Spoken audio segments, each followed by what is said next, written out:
सम्भाषणसन्देशसंस्कृतमासपत्रिकायां प्रकाशितानां बालकथानां ध्वनिप्रसारणम् इदं बालमोदिनी इति। कक्ष्यां प्रति अध्यापकः न आगतः इत्यतः बालाः कोलाहले मग्नाः आसन्। हरिः, नरेन्द्रः, शिवः च एकस्मिन् उपवेशनपीठे उपविष्टाः आसन्। नरेन्द्रः सुहृदौ अवदत्, ह्यः मया काचित् कथा पठिता, कुतूहलकरी सा। कदाचित् केचन लुण्ठकाः हठात् ग्रामं प्रविष्टवन्तः। तावता अध्यापकः कक्षायाम् उपस्थितः।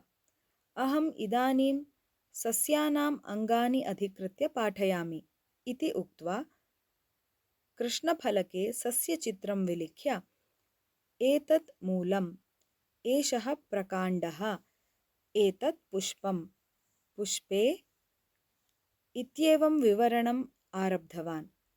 हरिशिवयोः तु कथाश्रवणे महत् कुतूहलम्। हरिः मन्दस्वरेण अवदत्, नरेन्द्र, अग्रे किं जातम्? नरेन्द्रः कथाम् अनुवर्तितवान् मन्दस्वरेण। लुण्ठकान् दृष्ट्वा ग्रामजनाः भीताः। ते सर्वे पलायनम् आरब्धवन्तः।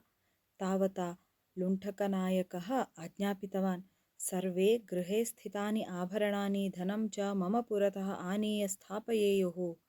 ये मम आज्ञां न पालयेयुः तेषां प्राणहरणं भविष्यति इति। अतः जनाः भीताः सन्तः।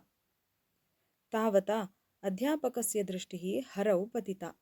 अये हरे, उत्तिष्ठ, मया बोध्यमाने त्वं तत्र जल्पसि? मया एतावता किं किं बोधितं?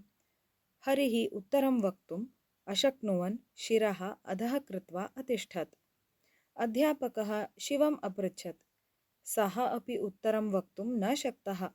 भवन्तौ उभौ अपि उपवेशनपीठे तिष्ठेताम् इति आदिश्य अध्यापकः नरेन्द्रम् अवदत्, मया किं किं बोधितम् इति वद इति। नरेन्द्रः उत्थाय अवदत्, आचार्य, भवता सस्यानाम् अङ्गानि ज्ञापितानि। सस्ये मूलं, प्रकाण्डः, शाखा, पुष्पं, बीजानि इत्यादीनि भवन्ति। पुष्पस्य अङ्गानि तु इति विवरणम् आरब्धवान्। साधु, त्वया पाठः श्रुतः इत्यर्थः, उपविश इति अवदत् अध्यापकः। तदा नरेन्द्रः अवदत्, आचार्य, क्षमां याचे, मया अपि दोषः कृतः। तौ उद्दिश्य कथां श्रावयन् अहं पाठात् तयोः अवधानं निवारितवान्। अतः प्रमुखः दोषी तु अहमेव। एवं तर्हि त्वया पाठः कथम् अवगतः? कथां श्रावयन् एव पाठे अपि अवधानवान् आसमहम्। उभयत्र अपि अवधानं दातुं शक्नोस्मि। नरेन्द्रः विनयेन अवदत्। अध्यापकः क्षणं विचिन्त्य, नरेन्द्र, साधु, त्वं सत्यवादी असि, तीक्ष्णमतिः अपि असि। इतः परम् एतादृशं न करिष्यते इति उक्त्वा भवन्तः त्रयः अपि उपवेष्टुम् अर्हन्ति।